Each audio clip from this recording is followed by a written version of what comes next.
Assalamu alaikum and good day, dear students. Welcome to my online class. Honours তৃতীয় বর্ষের নিয়মিত ক্লাসে আমি তোমাদের সাথে আছি Mohammad Abdul Salam, lecturer, department of management, Pallabi Mahila degree college. আমরা পড়ব এন্টারপ্রেনিয়রশিপ বা শিল্প উদ্যোগ বা ব্যবসা উদ্যোগ। ব্যবসা উদ্যোগ বেসিক্যালি খুব জনপ্রিয় একটা সাবজেক্ট। অর্থাৎ অর্থনীতিবিদ রিচার্ড ক্যান্টিলন 1750 সালে উদ্যোগের ধারণা অর্থনীতিতে উদ্যোগের ধারণা পরিচয় করিয়ে দেওয়ার পর থেকেই এটার জনপ্রিয়তা এবং হচ্ছে এটার এটার ব্যাপকতা অনেক বেশি বাড়তে থাকে। টিল নাও এটা খুবই জনপ্রিয় এবং লাইক উন্নত দেশগুলো বেসিক্যালি উন্নত হওয়ার যেই মন্ত্র বা যেই স্পিড আমরা বলতে পারি, তো সেই স্পিড গুলো সেই মন্ত্রগুলোর মধ্যে একটা কিন্তু উদ্যোগ বেসিক্যালি। আর উদ্যোগের ক্ষেত্রে যেটা হচ্ছে যে গভর্নমেন্ট, অর্থাৎ গভর্নমেন্ট তো লার্জ স্কেল ইনিশিয়েটিভ গুলো নিবে। আহ, যদি সামগ্রিকভাবে একটা দেশ ডেভেলপ করতে চায়, তাহলে যেটা করতে হবে ব্যক্তি পর্যায়ের উদ্যোগ, অর্থাৎ স্মল উদ্যোগ উদ্যোগকে এগিয়ে নিয়ে যেতে হবে। তো আমাদের বাংলাদেশে আসলে উদ্যোগের প্রসারতা এবং হচ্ছে ইন্ডাস্ট্রি ইন্ডাস্ট্রি এবং হচ্ছে সার্ভিস সেক্টর এগিয়ে যাচ্ছে। তো সেই ক্ষেত্রে এই চ্যাপ্টারটা বাংলাদেশের ক্ষেত্রে খুবই সময় উপযোগী এবং হচ্ছে খুবই জরুরি একটা বিষয়। তো তোমরা, আই হোপ যে এই চ্যাপ্টারটা এবং এই চ্যাপ্টারের পড়াগুলো খুব ইন্টারেস্টিং। লাইক প্রিভিয়াস গুলোতে আমরা যেটা হচ্ছে উদ্যোগের ব্যাকগ্রাউন্ড দেখেছি, দেন ডেফিনেশন দেখেছি, ব্যাকগ্রাউন্ড দেখেছি, এরপর হচ্ছে প্রসেস গুলো জেনেছি, উদ্যোগের প্রসেস কি, দেন আমরা উদ্যোগের টাইপস, অর্থাৎ কিভাবে উদ্যোগ নেওয়া যেতে পারে।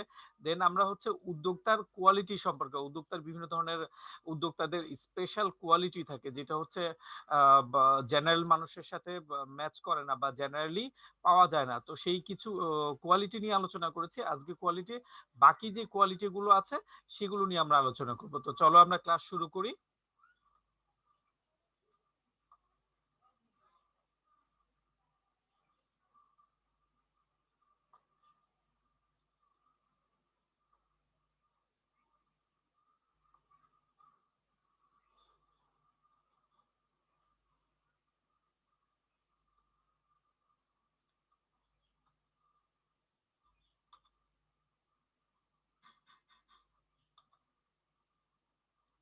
আমরা কনসেপ্ট দেখেছি প্রিভিয়াস ক্লাসগুলোতে, কনসেপ্ট অফ এন্টারপ্রেনিয়রশিপ। দেন আমরা ডেফিনেশন দেখেছি, এরপরে ব্যাকগ্রাউন্ড বা হিস্ট্রি নিয়ে আলোচনা করেছি, এরপরে প্রসেস দেখেছি, দেন হচ্ছে কেন মানুষ আসলে ইন্টারেস্টেড হয়, কারণ কি, সিগনিফিকেন্ট কোশ্চেন। দেন আমরা উদ্যোক্তাকে দেখলাম, একজন উদ্যোক্তা মার্ক জুকারবার্গ। শিল্প উদ্যোগের আগ্রহের কারণ, প্রাতিষ্ঠানিক শিল্প উদ্যোগের ক্ষেত্রে বিবেচ্য বিদ্যমান পরিস্থিতি নিয়ে আলোচনা করেছি। দেন হচ্ছে ব্যবসা সংগঠনের শিল্প উদ্যোগের ভূমিকা কি, শিল্প উদ্যোগের প্রকারভেদ। শিল্প উদ্যোগের প্রকারভেদ কিন্তু ইম্পর্টেন্ট, এটা প্রিভিয়াস এক্সামে এসছে তোমাদের। তো এরপরে দেখবো যে উদ্যোক্তাদের সাধারণ গুণাবলী কি কি, গুণাবলীর কারণে আসলে তারা উদ্যোক্তা। তো এগুলো আমরা কিছু আলোচনা করেছি। তো বাকিগুলো, অর্থাৎ বাকি পয়েন্টগুলো আমরা ইন ডিটেল আলোচনা করব। এই পয়েন্টগুলো আমরা যেহেতু আমাদের ধারাবাহিক আলোচনা, আমরা শুধু পড়ে যাই, বাকি পয়েন্টগুলো আমরা। তো সৃজনশীলতা এবং উদ্ভাবনী ক্ষমতা থাকতে হবে একজন সাধারণ উদ্যোক্তার। এরপরে তাকে আত্মবিশ্বাসী হতে হবে, অধ্যবসায় ঐকান্তিক আগ্রহ থাকতে হবে। দেন হচ্ছে স্কিল থাকতে হবে, বিভিন্ন ধরনের স্কিল। অর্থাৎ উদ্যোক্তা কিন্তু সবাইকে নেতৃত্ব দিবে, অর্থাৎ ডিফারেন্ট ডিফারেন্ট স্কিলের মানুষকে কিন্তু উদ্যোক্তাকে নেতৃত্ব দিতে হবে, সেই জন্য তারও স্কিল থাকা জরুরি। নেতৃত্ব প্রদানের ক্ষমতা। দেন আমরা হচ্ছে একজন উদ্যোক্তার ছবি দেখতে পাচ্ছি, উনি হচ্ছে রিয়েলি এনথিউজিয়াস্টিক একজন এন্টারপ্রেনিয়র, সেই স্টিভ জবস। তো এরপরে আমরা যেটা দেখলাম, আরো কিছু পয়েন্ট দেখেছি। দূরদর্শিতা, আশাবাদ থাকতে হবে, ধৈর্য, কষ্ট সহিষ্ণুতা, বিচার ক্ষমতা সম্পন্ন, আত্মমর্যাদাবোধ, দেন হচ্ছে মূল্যায়ন ক্ষমতা। দেন আমরা আরো একজন উদ্যোক্তা যাকে দেখলাম, সেটা হচ্ছে জ্যাক মা, তিনিও কিন্তু ট্রুলি হার্ডওয়ার্কিং একজন পার্সন।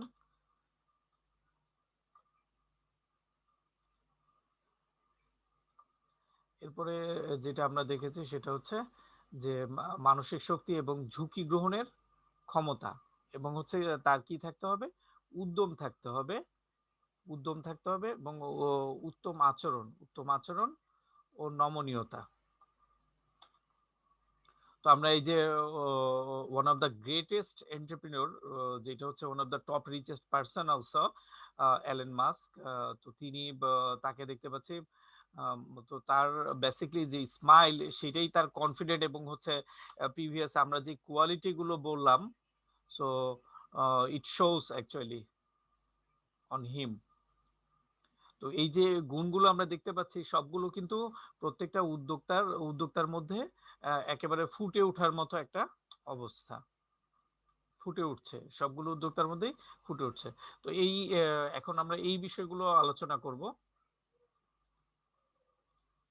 তো দেখো যে প্রত্যেকটা উদ্যোক্তারই কিন্তু শিক্ষাগত যোগ্যতা ছিল, শিক্ষাগত যোগ্যতা থাকতে হবে। যে লাইক আমরা যদি বলি যে বিল গেটস এর কথা বলি, তো তিনি কিন্তু ইউনিভার্সিটি ড্রপ আউট, কিন্তু ইউনিভার্সিটি পর্যন্ত তো পড়েছেন।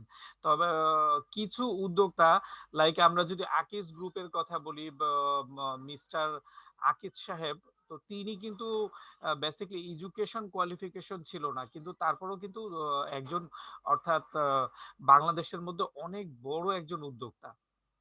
অর্থাৎ শিক্ষাগত যোগ্যতা থাকলে যেটা হচ্ছে যে শিক্ষাগত যোগ্যতা আরেকটা আরেকটা কমপ্লিমেন্ট, অর্থাৎ শিক্ষাগত যোগ্যতা এবং হচ্ছে যদি না থাকে সেক্ষেত্রে কিন্তু অভিজ্ঞতা, অর্থাৎ তারা যেটা করে যে তারা হচ্ছে তাদের অভিজ্ঞতা দিয়ে নিজেকে এগিয়ে নিয়ে যায়। কিন্তু শিক্ষাগত যোগ্যতা থাকলে যেটা হয় যে এগিয়ে যাওয়ার ক্ষেত্রে যে বাধাগুলো দ্রুত ওভারকাম করা যায়। শিক্ষাগত যোগ্যতা থাকতে হবে। এরপরে যেটা হচ্ছে ত্যাগ শিখার, উদ্যোক্তার ক্ষেত্রে কিন্তু অনেক রকমের ত্যাগ, বা যেমন হচ্ছে যে সে তার পার্সোনাল যে হ্যাপিনেস এবং হচ্ছে পার্সোনাল যে কমফোর্ট জোন, সেখানে কিন্তু সে তার যে পার্সোনাল রিল্যাক্স এটা করতে পারছে না। অর্থাৎ তাকে অলওয়েজ কিন্তু এই যে তার হচ্ছে মিশন ভিশন ইস্টাবলিশ করার জন্য এগিয়ে যেতে হচ্ছে। তো সেই জন্য যে তার ত্যাগের বিষয়টা কিন্তু অনেক বেশি পার্সোনাল। এরপরে হচ্ছে ফ্যামিলির ক্ষেত্রেও তার অনেক স্যাক্রিফাইস রয়েছে, তার প্রপার টাইম দেয়া এবং হচ্ছে ফ্যামিলির জন্য কিছু কাজ করা, সেই বিষয়গুলো কিন্তু একজন উদ্যোক্তার ক্ষেত্রে অনেক টাফ। বেসিকলি যখন সে স্ট্রাগল করতে থাকে, যদি স্টাবলিশমেন্ট হয়ে যায় তখন কিন্তু বেসিকলি সিনারিওটা টোটালি ডিফারেন্ট হয়, তখন টাইম দেয়াটা ইজি হয়। কিন্তু যে স্ট্রাগলিং পিরিয়ড, স্টার্ট আপ গুলো, তখন কিন্তু অনেক ত্যাগ স্বীকার করতে হয়, ফ্যামিলি ফ্রেন্ডস সব ক্ষেত্রেই ত্যাগ স্বীকার করতে হয়। আকর্ষণীয় ব্যক্তিত্ব, অর্থাৎ উদ্যোক্তার মধ্যে এক ধরনের মোহনীয় ব্যক্তিত্ব, অর্থাৎ ভালো লাগার একটা বিষয় থাকবে। লাইক আমি যেই ছবিগুলো দেখালাম, আহ, দেখো তোমরা এলেন মাস্ক, তো এইখানে কিন্তু আসলে দেখতেই ভালো লাগছে তার, মানে তারা কিন্তু ব্যক্তিগতভাবে তোমরা এক কাজ করতে পারো, তোমরা ইন্টারভিউ গুলো দেখতে পারো, তাদের ইন্টারভিউ গুলো, যে তারা কতটা মোহনীয় ব্যক্তিত্বের অধিকারী। তোমরা কিন্তু তাদের ইন্টারভিউ গুলো দেখলে সহজে বুঝতে পারবে যে তারা তাদের পার্সোনালিটি বা তাদের ত্যাগ স্বীকার করা, তাদের কষ্ট করার বিষয়গুলো কতটুকু। এরপর হচ্ছে ডিসিপ্লিন। ডিসিপ্লিন, আমি যেটা বলবো যে ডিসিপ্লিন তো ডিসিপ্লিন ছাড়া তো কোনো কাজই সম্ভব না একেবারে। যদি অন্য কোনো কাজও করা হয় সেটাও ডিসিপ্লিন ছাড়া সম্ভব না। কিন্তু উদ্যোক্তাদের ক্ষেত্রে ডিসিপ্লিন যে বিষয়টা হয়, তাদের হ্যাবিট হয়ে যায়, তারা এত কাজ করে, অর্থাৎ আমাদের কিন্তু অল্প কিছু কাজ করতে গেলে ডিসিপ্লিন এলোমেলো হয়ে যায়, কিন্তু তারা এত কাজ করছে, অনেক কাজ, কিন্তু তার মধ্যেও তারা পারফেক্টলি ডিসিপ্লিন মেনটেন করছে। তো এটা কিন্তু খুব অ্যামেজিং একটা বিস্ময়কর যে এতগুলো কাজ করার পরও কিভাবে ডিসিপ্লিন থাকে। তো এইখানে যে বিষয়টা হচ্ছে যে আমি যেটা বলবো যে ডিসিপ্লিন হচ্ছে তাদের হ্যাবিট, অর্থাৎ তারা অভ্যস্ত। আর অভ্যাসের ক্ষেত্রে মানুষের সাধারণত কোনো কষ্ট হয় না। অর্থাৎ তারা তাদেরকে ডিসিপ্লিনটা তাদের ব্লাডের সাথে কানেক্টেড, বা তাদের হ্যাবিটের সাথে কানেক্টেড। তাদের হ্যাবিট, তারা এইভাবেই করবে। তো একটু টাফ ইস্যু এটা। কিন্তু আমরা খুব ইজি বিষয়গুলো ডিসিপ্লিন মেনটেন করতে পারি না। এখন যেটা এর পরের পয়েন্টটা হচ্ছে বিপন্নমুখিতা। বেসিক্যালি উদ্যোগ বা স্টার্টআপ এগুলো টোটালি আনসার্টেন বিষয়। প্রফিট হবে, নট শিওর যে প্রফিট হবে, লস হতে পারে, এবং হচ্ছে যা ক্যাপিটাল সব লস হয়ে যেতে পারে। তো টোটাল এই যে নিজেকে একটা রিস্ক জোনের মধ্যে নিয়ে যাওয়া, একটা রিস্ক জোনের মধ্যে খুব বিপদের মধ্যে থেকে একেবারে বের করে নিয়ে আসতে হবে, নিজেকে সাকসেসটাকে বের করে নিয়ে আসতে হবে। তো টোটাল কাজটাই খুব চ্যালেঞ্জিং, এবং এই চ্যালেঞ্জিং কাজ করার জন্য যেই গুণাবলীগুলো বললাম, এই সাধারণ গুণাবলী অবশ্যই থাকতে হবে। আদারওয়াইজ এইগুলো যদি না থাকে, দেন যেটা হচ্ছে উদ্যোক্তা উদ্যোগ গ্রহণ করে যেটা হচ্ছে যে সে তার ফেইলুর পসিবিলিটি বাড়বে, তার ফেইল হয়ে যাওয়ার পসিবিলিটি বাড়বে। এই যে এই গুণগুলো তাকে কিন্তু যে তাকে কনসিস্টেন্ট করবে, তাকে মানে সাস্টেইন, অর্থাৎ টিকে থাকতে সহায়তা করবে। সো প্রত্যেক উদ্যোক্তাদের ক্ষেত্রে এই গুণগুলো প্র্যাকটিস করা উচিত। এখন যেই বিষয়গুলো বলা হয় যে কিছু মানুষ হচ্ছে জন্ম থেকে উদ্যোক্তা, তাদের একটা লিডিং পাওয়ার থাকে, তাদের এই গুণগুলো ইনহারেন্টলি থাকে। তবে যদি এই ম্যাক্সিমাম গুণই উদ্যোক্তার ক্ষেত্রে ম্যাক্সিমাম গুণই কিন্তু থাকবে, ইনহারেন্টলি থাকবে। আর কিছু গুণ প্র্যাকটিস, ট্রেনিং এবং হচ্ছে ডেভেলপমেন্টের মাধ্যমে নিয়ে আসা যায়। সো আরেকজন গাই, অর্থাৎ অ্যামাজনের সিইও, যিনি কিছুদিন আগেও হচ্ছে টপ রিচেস্ট পারসন ছিলেন, তো জেফ বেজোস। তো তিনিও কিন্তু এই যে খুবই পরিশ্রমী, এবং হচ্ছে তোমরা জানো যে অ্যামাজন সারা বিশ্বে বিজনেস করছে, ই কমার্স প্ল্যাটফর্ম। তো আর ওনার হচ্ছে আইটি সেক্টরেও ইনভেস্টমেন্ট রয়েছে, এবং কিছুদিন, অর্থাৎ অ্যালেন মাস্কের আগেও তিনি টপ রিচেস্ট পারসন ছিলেন। এখনো ওনার বিজনেস অবস্থা খুবই ভালো সিচুয়েশনে আছে। তো এই হচ্ছে আমরা উদ্যোক্তাদেরকে দেখলাম এবং তাদের কোয়ালিটি গুলো দেখলাম। আই হোপ তোমাদের ভালো লেগেছে, কারণ আমরা যখন এই পার্সন গুলোকে দেখি তখন কিন্তু আমাদের আমাদের হচ্ছে যে নিজেদের মধ্যে একটা স্পিড, নিজেদের মধ্যে একটা ইন্সপিরেশন কাজ করে।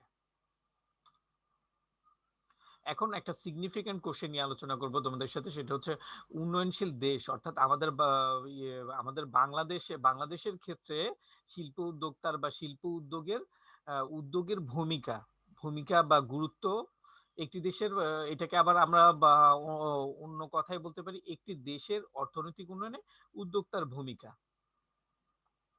সো উদ্যোক্তার ভূমিকা বেসিক্যালি আমি তোমাদেরকে খুব মজার একটা বিষয় শেয়ার করি। লাইক তোমরা দেখো, তোমরা লন্ডনের কথা চিন্তা করো।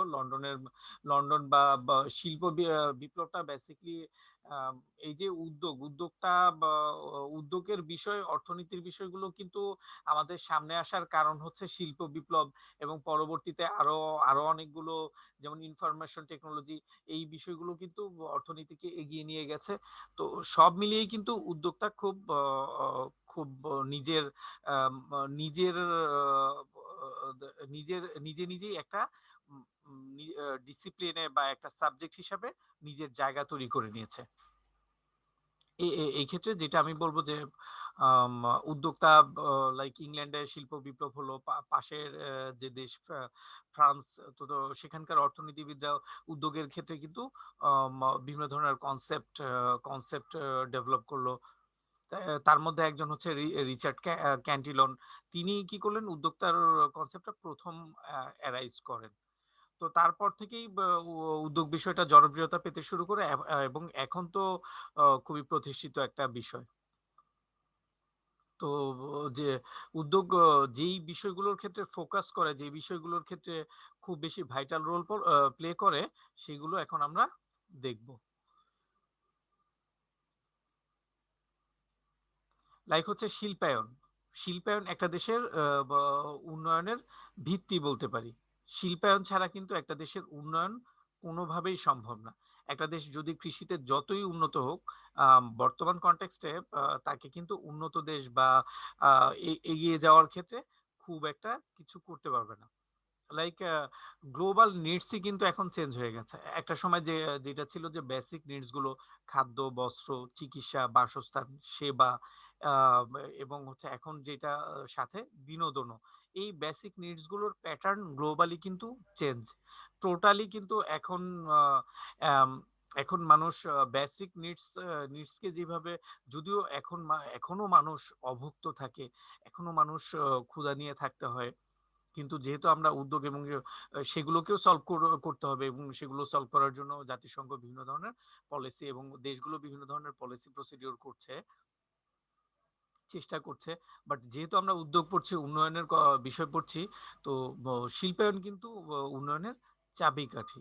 অর্থাৎ আর মানুষ বেসিক নিডস থেকে কিন্তু সরে এসে অর্থাৎ লাক্সারিয়াস প্রোডাক্ট, তার হচ্ছে গাড়ি, মোবাইল ফোন, এবং হচ্ছে ডেকোরেটিভ ইনস্ট্রুমেন্ট, ফ্যাশন ইনস্ট্রুমেন্ট গুলো কিন্তু, গ্যাজেটস গুলো, সেইগুলো কিন্তু এগিয়ে নিচ্ছে, বা লাইক হচ্ছে আম, তো সেই সেই সবকিছুই কিন্তু শিল্প পণ্য, অ্যাগ্রোবেজ পণ্য না, শিল্প পণ্য। তো এই জন্য যেটা হচ্ছে শিল্প পণ্যের ডিমান্ড বেড়েছে, এবং হচ্ছে শিল্পায়নের মাধ্যমে কি করা যায়, উন্নয়ন করা যায়। তো এই জন্য যেটা হচ্ছে যে শিল্পায়নের জন্য কিন্তু ছোট ছোট উদ্যোগ, অর্থাৎ সরকার একাই কিন্তু শিল্পায়ন করতে পারবে না, তার সাথে কি করতে হবে, ছোট ছোট উদ্যোগগুলোকে একত্রিত হতে হবে। এরপরের যে বিষয়টা সেটা হচ্ছে মূলধন গঠন এবং হচ্ছে তার সদ্ব্যবহার। মূলধন গঠন করা এবং তার সঠিক ব্যবহার করার ক্ষেত্রে একটা হচ্ছে উদ্যোগ, অর্থাৎ উদ্যোগ নেওয়া যেতে পারে। আর আমাদের দেশে, বাংলাদেশে এখন খুব নিউ ডাইমেনশন হচ্ছে ই কমার্স প্ল্যাটফর্ম। অর্থাৎ ই কমার্স প্ল্যাটফর্মে কিন্তু তরুণ উদ্যোক্তারা অনেক বেশি কন্ট্রিবিউট করছে। সাকসেসফুল বিজনেস হিসাবে যদি আমরা বলি, তাহলে শুধু সাকসেসফুল বললে ভুল হবে, মোস্ট সাকসেসফুল এবং গ্লোবালি এগিয়ে যাচ্ছে সেটা হচ্ছে পাঠাও। তো আমাদের দেশের উদ্যোক্তাদের উদ্যোগ পাঠাও, তো সেটা কিন্তু দেশে ইস্টাবলিশড, এবং হচ্ছে নেপালেও কিন্তু বিজনেস করছে। তো তাদের পরিকল্পনা হচ্ছে গ্লোবালি সার্ভ করা। তো এই যে এছাড়াও অন্যান্য অনেক অনলাইন প্ল্যাটফর্ম হচ্ছে যারা বিজনেস করছে। তো আমরা রিসেন্টলি পত্রিকা দেখছি যে অনেক টাকা রয়েছে ব্যাংকে, অনেক টাকা রয়েছে যেগুলো লোন দেয়া যাচ্ছে না। তো মূলধনের গঠন সদ্ব্যবহারের জন্য কি দরকার, উদ্যোক্তার দরকার। এর পরের পয়েন্টটা দেখো, যথোপযুক্ত প্রযুক্তির উদ্ভাবন ও ব্যবহার।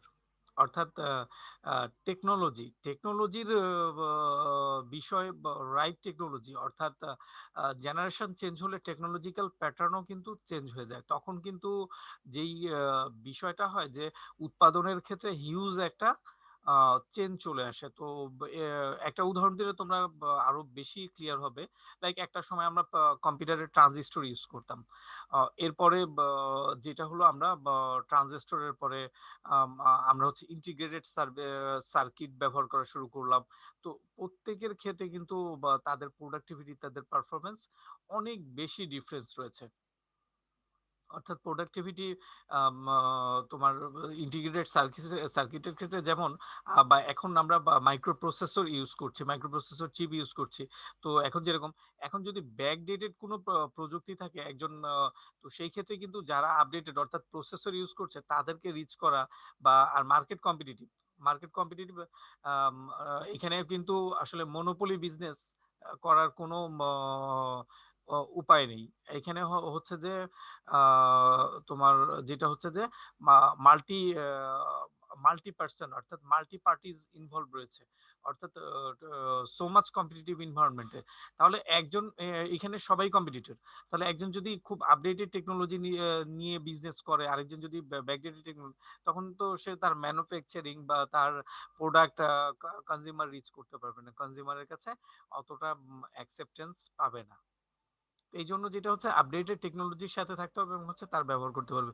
এক্ষেত্রে কিন্তু ব্যারিয়ার্স রয়েছে, লাইক একটা কোম্পানি চাইলেই ওভারনাইট তার টেকনোলজি চেঞ্জ করে ফেলতে পারে না। একটা সম্পূর্ণ সেট আপ, যেই সেট আপটা করতে অলরেডি কোম্পানি কোটি কোটি টাকা তার ইনভেস্ট করতে হয়েছে, কোটি কোটি টাকা ইনভেস্ট করে দেন হচ্ছে সে হচ্ছে মিলিয়ন্স ডলার ইনভেস্ট করে তাকে এই টেকনোলজি সেট করতে হয়েছে। আর টেকনোলজি মার্কেট যেহেতু খুব ভোলাটাইল, সেক্ষেত্রে যেটা হচ্ছে খুব ফ্রিকোয়েন্টলি চেঞ্জ হয়, খুব ফ্রিকোয়েন্টলি আপডেটেড আসে। তো সেই জন্য স্ট্র্যাটেজিক প্ল্যান করতে হবে, কৌশলগত প্ল্যান করতে হবে যে আমি কিভাবে এটার সাথে অ্যাডজাস্ট করতে পারি। রিসোর্সেস এর প্রপার ইউটিলাইজ করতে হলে উদ্যোগ দরকার। অর্থাৎ তোমরা দেখে থাকবে যে যেই দেশগুলোতে উদ্যোগ রয়েছে সেই দেশগুলোতে সম্পদ না থাকার কারণে কিন্তু তারা তারা বিজনেস করছে। আর উদ্যোগ না থাকার কারণে অর্থাৎ অনেক সম্পদ রয়েছে কিন্তু উদ্যোগ নেই। তো সেই দেশগুলো কিন্তু পিছিয়ে আছে। মিডল ইস্টের কথা আমরা এই ক্ষেত্রে খুব ভালোভাবে বলতে পারি। এই দেশগুলোতে সম্পদ বলতে গেলে যে একেবারে আনাচে কানাচে সম্পদ। প্রত্যেকটা সয়েলের যে সয়েল অর্থাৎ মাটিকে স্প্লিট করলে সম্পদ। একেবারে এটাকে সংশ্লেষ, বিশ্লেষ যেটাই করা হোক, কি হবে? রিসোর্স হবে। বাট ওইখানে উদ্যোগটা অনেক কম। তো সেই দেশগুলোতে কিন্তু অন্যান্য দেশ ইউরোপ, আমেরিকা অন্যান্যরা কি গিয়ে কিন্তু তারা কিন্তু উদ্যোগী। তারা উদ্যোগী, অন্যান্য দেশ উদ্যোগী। তো সেই সুযোগগুলো কিন্তু উদ্যোক্তারা কিন্তু সুযোগ নিয়ে নিচ্ছে, বিজনেস করছে। তো তাদের দেশের সম্পদ দিয়ে অন্যরা বিজনেস করছে। সো উদ্যোগ কিন্তু ইউনিক একটা বিষয়। তাদের দেশগুলো কিন্তু উদ্যোগের ক্ষেত্রে এগিয়ে আসছে না। এমপ্লয়মেন্ট হবে। তো এমপ্লয়মেন্ট বেসিক্যালি উদ্যোগের ক্ষেত্রে যেটা হচ্ছে যে এমপ্লয়মেন্ট তো অর্থাৎ উদ্যোক্তা তো শুধু নিজের কাজের ব্যবস্থা করে না, তাই সে হচ্ছে যে অন্যান্য সংশ্লিষ্ট সবার জন্যই কাজের ব্যবস্থা হয়। অর্থাৎ আম, যদি আমরা পাঠাওয়ের কথা চিন্তা করি, ৩ জন মিলে বিজনেসটা শুরু করেছে। তো তারা ৩ জন তো টপ ম্যানেজমেন্ট কোম্পানিকে দেখছে, কিন্তু পাঠাওয়ে তো এখন অনেকে জব করছে। স্পেশালি ওদের ওদের যে ডেলিভারি সার্ভিসে কিন্তু অনেক অর্থাৎ আমাদের দেশে এটা খুব পজিটিভ একটা চেঞ্জ, যেটা হচ্ছে আমাদের বাংলাদেশে কাজের প্রতি অনীহা ছিল। তো এখন স্পেশালি কলেজে পড়ে কেউ সে জব করবে, এটা তো আমাদের সোসাইটির ক্ষেত্রে টোটালি রিভার্স একটা চিন্তা। একেবারে কি স্কুল, কলেজ, ইউনিভার্সিটি দেন হচ্ছে জব। তো এই পার্সপেক্টিভে কিন্তু একটা অনেক বড় সময় তাকে কাজ থেকে বিরত থাকতে হচ্ছে, যেটা কিন্তু একেবারেই ইলজিক্যাল একটা কনসেপ্ট। এটা ইকোনমির জন্য খুব একটা ভালো না। সো এখন যারা কলেজে পড়ছে তারাও কিন্তু বা বিভিন্ন পার্সপেক্টিভ থেকে তারা জব করছে, ডেলিভারি জবগুলো করছে। আর আরেকটা কথা বলে রাখি, এই কোশ্চেনটা কিন্তু খুবই সিগনিফিকেন্ট। 2টা বছরে এসেছিল, অর্থাৎ দেখো 12-14 পর পর এসেছিল, মানে পরপরই আসা। তো আর কোশ্চেনটা প্রকৃতিগত ভাবেই গুরুত্বপূর্ণ। তো তোমরা কোশ্চেনটা সলভ করে রাখবে, আর আমি তো বুঝিয়ে দিচ্ছি। মজার একটু একটা দৃশ্য দেখাই তোমাদেরকে। এটা হচ্ছে লন্ডন। লন্ডন শিল্প বিপ্লবের আগে। দেখো টেমস নদীর তীরে লন্ডনে লন্ডনের তখন কি অবস্থা ছিল। টেমস নদীতে নৌকা চলছে, আর এই ছোট ছোট কি একটা বিশাল ইমারত, কিন্তু কি ছোট ছোট ঘর। যেটা যেটা হচ্ছে আমাদের আমাদের দেশের ঘরগুলো কিন্তু বা বাড়িগুলো কিন্তু অনেক উন্নত। তো সেই শিল্প বিপ্লবের আগের কনটেক্সট এইরকম, যেটা হচ্ছে যে নদী নিয়ে এই এই পরিস্থিতিতে কিছু করার উপায় আছে কি, যে শুধু এই যে নদীতে গিয়ে মাছ ধরা ছাড়া আর কোনো উপায় নেই এখানে। তো এই কনটেক্সট থেকে তোমাদেরকে আমরা পরের যেই অর্থাৎ শিল্প বিপ্লবের পরবর্তী যে অবস্থা সেটাও দেখাবো। শিল্প বিপ্লবের পরবর্তী অবস্থা দেখার আগে আমরা এই বিষয়গুলো নিয়ে একটু কথা বলে নিই।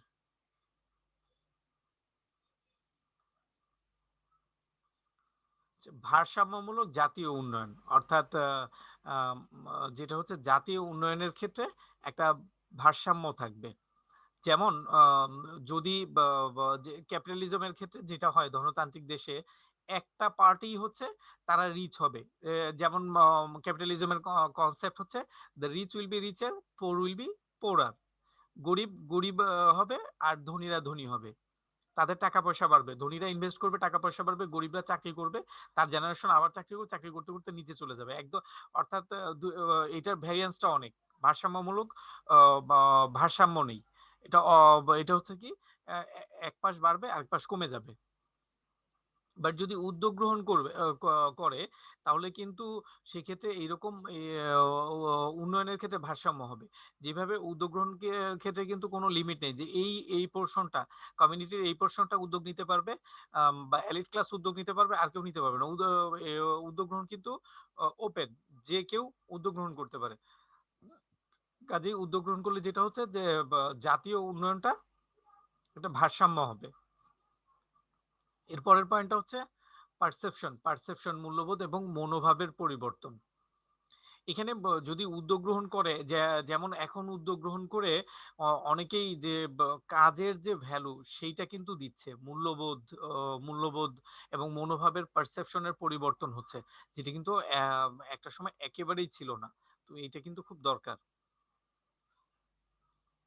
নতুন পণ্য উদ্ভাবন,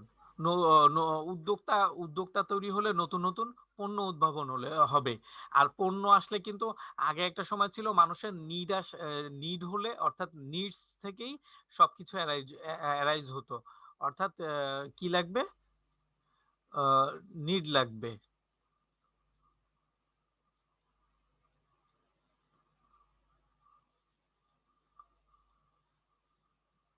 নিড লাগবে। তো এই নিড থেকে, কনজিউমারের নিড থেকেই বেসিক্যালি কি পণ্য উদ্ভাবন করা হতো। এখন আমরা যেটা দেখতে পাচ্ছি যে কনজিউমারের নিড প্রয়োজন নেই, পণ্য থাকলে নিড এমনিই হবে। পণ্য থাকলে যদি মার্কেটে পণ্য নেওয়া যায়, নিডও ক্রিয়েট করা যাবে। নিডটাকে এখন ক্রিয়েট করা হয়। সো এই জন্য মার্কেটিং ডিপার্টমেন্টের কাজ কিন্তু অনেক বেড়ে গেছে। সো মার্কেটিং ডিপার্টমেন্টের কাজই হচ্ছে কনজিউমার নিডকে ক্রিয়েট করা। তো মার্কেটিং ডিপার্টমেন্ট যদি তাদের কাজ করে, তো সেক্ষেত্রে নিড নিয়ে চিন্তা করার কিছু নেই। আমি যদি পণ্য উদ্ভাবন করতে পারি, সে পণ্য অবশ্যই চলবে ইনশাল্লাহ। তো এই হচ্ছে বিষয়। বিদ্যমান পণ্যের উৎকর্ষতা বৃদ্ধি, এক্সিস্টিং যে প্রোডাক্ট গুলো রয়েছে সেগুলোর কি করতে হবে, কোয়ালিটি বাড়াতে হবে।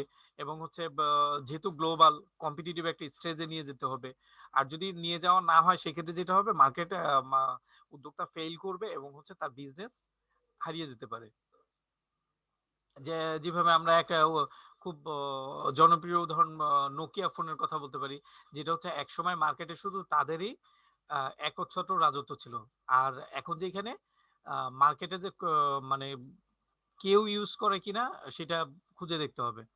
অর্থাৎ যেখানে আগে সবাই ইউজ করতো, এখন কে ইউজ করে সেটা আমাদের অনেক খুঁজতে হবে। নতুন পণ্যের বাজার সৃষ্টি। সো যেটা বললাম যে মার্কেটিং ডিপার্টমেন্ট যেহেতু তাদের জব, তাদের ফাংশন, আর এখন এজের ক্ষেত্রে মার্কেটিং ডিপার্টমেন্টের রিলেশন অনেক বেশি। এই বিষয়গুলো আমরা বিবেচনা করলে যেটা দেখতে পারি যে পণ্যের বাজার কোনো ম্যাটার না, বাজার ক্রিয়েট করা যাবেই, বাজার ক্রিয়েট করা খুব ইজি। তো এই জন্য যেটা হচ্ছে যে পণ্যের বাজার সৃষ্টি করে দেন পণ্যকে ইন্ট্রোডিউস করবে। আমরা এখন একটা ছবি দেখব, সেটা হচ্ছে লন্ডন ব্রিজের ছবি। খুবই যেটা হচ্ছে টেমস নদীর তীরে। তোমাদেরকে একটা ছবি দেখিয়েছিলাম, যেটা হচ্ছে শিল্প বিপ্লবের আগের ইংল্যান্ড, এখন শিল্প বিপ্লবের পরের ইংল্যান্ড। দেখো চেঞ্জেস একেবারে হচ্ছে টোটালি হচ্ছে মানে আমূল পরিবর্তনের তো একটা বিষয় থাকে যে কিছুটা, এটা হচ্ছে টোটালি চেঞ্জ। তো যেখানে তোমরা দেখেছিলে টেমস নদীতে নৌকা চলছে, এখন দেখো টেমস নদীতে কত বড় ব্রিজ, লন্ডন ব্রিজ।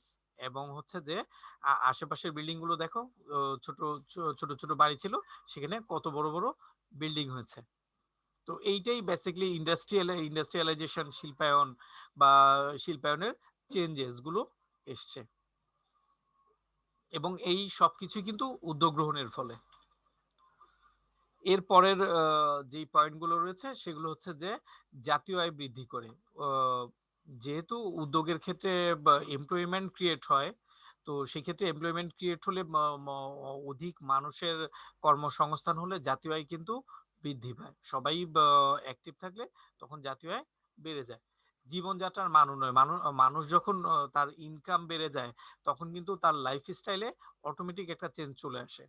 অর্থাৎ আগে যদি ইনকাম একজন পার্সনের 500 টাকা থাকে, পরবর্তীতে যখন 1000 টাকা হয়, তখন 100 টাকা সে এক্সট্রা এমনি খরচ করে।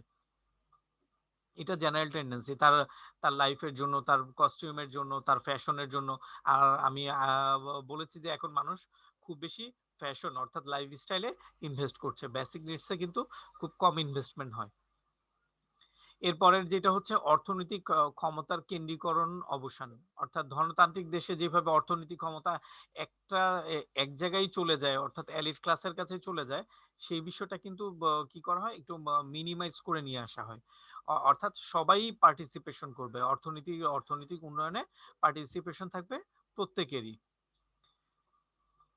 এর পরের যে পয়েন্টটা আমি নিয়ে কথা বলবো সেটা হচ্ছে অগ্রপশ্চাৎ। এটা ব্যাকওয়ার্ড ফরওয়ার্ড লিঙ্কেজ ইন্ডাস্ট্রির কথা বলছে। লাইক ধরো তোমরা ধরো যে যে বিষয়টা আমরা বলতে পারি ফুড, লাইক আমরা সকালে ব্রেড ব্রেড কিনি, ব্রেড কি সো ব্রেড কিন্তু মেইন প্রোডাক্টটা ব্রেড, আমরা কিন্তু ব্রেডটা কেনা হয়, ওইটাই মেইন প্রোডাক্ট। কিন্তু শুধু ব্রেড কি কেনা যাবে? সাথে কি একটা পলি থাকতে হবে সুন্দর। এখন কিন্তু প্যাকেজিং ছাড়া কোনো পণ্যই চলে না। তুমি যদি একটা পণ্যের দাম ৫ টাকা কমিয়ে দেয়, প্যাকেজিং এ কিন্তু একটা এক্সট্রা কস্ট হচ্ছে, সেই কস্ট কিন্তু কনজিউমারকেই দিতে হয়। অথচ প্যাকেজিংটা কিন্তু আমরা ফেলে দিই, এটার কিন্তু কোনো ইউটিলিটি নেই। আমরা কিন্তু বেসিক্যালি প্রোডাক্টটা ইউজ করি। কিন্তু এখন যদি আমি এই সময়ে কোনো মানুষকে ওই প্যাকেজিং ছাড়া প্রোডাক্ট দিতে চাই, সে কিন্তু ওই পণ্যের দিকে ফিরেও তাকাবে না। তো এখন দেখো এই যে শিল্পের উন্নয়নের সাথে সাথে, অর্থাৎ মেইন প্রোডাক্টের সাথে সাথে অনেক কিন্তু ব্যাকওয়ার্ড ফরওয়ার্ড, যেমন ধরো এই যে এই যেটা বললাম প্রোডাক্টের সাথে প্যাকেট, এখন প্যাকেজিং এর জন্য কত ইন্ডাস্ট্রি গড়ে উঠছে। প্যাকেজিং এর জন্য ইন্ডাস্ট্রি গড়ে উঠবে, এটা কি ইমাজিন করা সম্ভব? প্যাকেজিং কি জন্য লাগবে? বা একটা সময় ছিল যে হ্যাঁ ২ টাকা কম হলে সেইটা ভালো, কিন্তু প্যাকেজিং না হোক বাট ২ টাকা কম হবে, অর্থাৎ প্রাইস সেন্সিটিভ।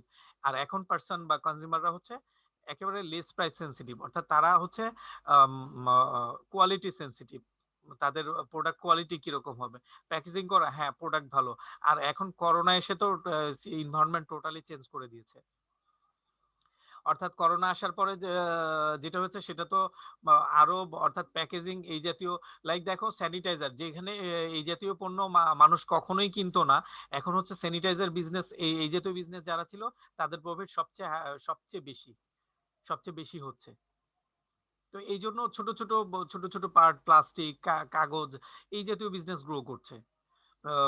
লাইক এই যে আরো খুব একেবারে পার্টিকুলারলি যদি বলি যে একটা সময় সিরামিক কাপগুলো কিন্তু মানুষ কি করতো, সিরামিক কাপগুলো বা ছোট ছোট বিজনেস পার্সন যারা, তারা সিরামিক কাপগুলো বা কাপগুলোতে চা বিক্রি করতো। এখন কিন্তু ওয়ান টাইম ইন্ডাস্ট্রি এবং হচ্ছে পেপার কাপ ইন্ডাস্ট্রি গুলো কিন্তু ডেভেলপ করলো। এই ইন্ডাস্ট্রি গুলো কিন্তু এগিয়ে গেলো, এগুলো কিন্তু মেইন স্ট্রিম ইন্ডাস্ট্রি না, এগুলো হচ্ছে ফরওয়ার্ড বা ছোট ছোট বিষয়গুলো নিয়েও কিন্তু অনেক বড় বড় ইন্ডাস্ট্রি হচ্ছে, এটাও কিন্তু ভালো। খুব ফরওয়ার্ড ব্যাকওয়ার্ড লিঙ্কেজ করার জন্য কিন্তু অনেক ইন্ডাস্ট্রি। আর কোম্পানি সব করে কিন্তু অর্থাৎ কোম্পানির ফোকাস কিন্তু মেইন প্রোডাক্ট। কোম্পানি যদি এত এই যে ছোট ছোট বিষয়গুলোকে নিয়ে করতে চায়, তো এটা কিন্তু টু টাফ টু কন্টিনিউ এবং হচ্ছে এগিয়ে যাওয়া, তাদের এক্সিস্টেন্সকে ধরে রাখা, তারা কিন্তু সব করতে পারবে না। কিন্তু ছোট ছোট বিজনেস গুলো কিন্তু অন্য ওই ফরওয়ার্ড ব্যাকওয়ার্ড লিঙ্কেজের মাধ্যমে উদ্যোক্তারা এগিয়ে আসতে পারছে। আমদানি রপ্তানির উন্নয়ন হচ্ছে, ব্যাপক আমদানি রপ্তানির উন্নয়ন হচ্ছে, কারণ এখানে আগে আগে যেটা ছিল, আমাদের লিমিট ছিল নিডস, কনজিউমার নিডস না হলে পণ্য বিক্রি করা যাবে না, কিন্তু এখন বিষয়টা সেরকম না, কনজিউমার নিডস না থাকলে কনজিউমার নিডস ক্রিয়েট করা যায়। তো আই হোপ তোমরা বিষয় ইয়ে টপিকটা বুঝতে পেরেছো এবং তোমাদের তো এনজয় করেছো, ভালো লেগেছে। তো আপাতত এই পর্যন্তই, ভালো থাকো, that's all for the timing. Next ক্লাসে ইনশাল্লাহ দেখা হবে।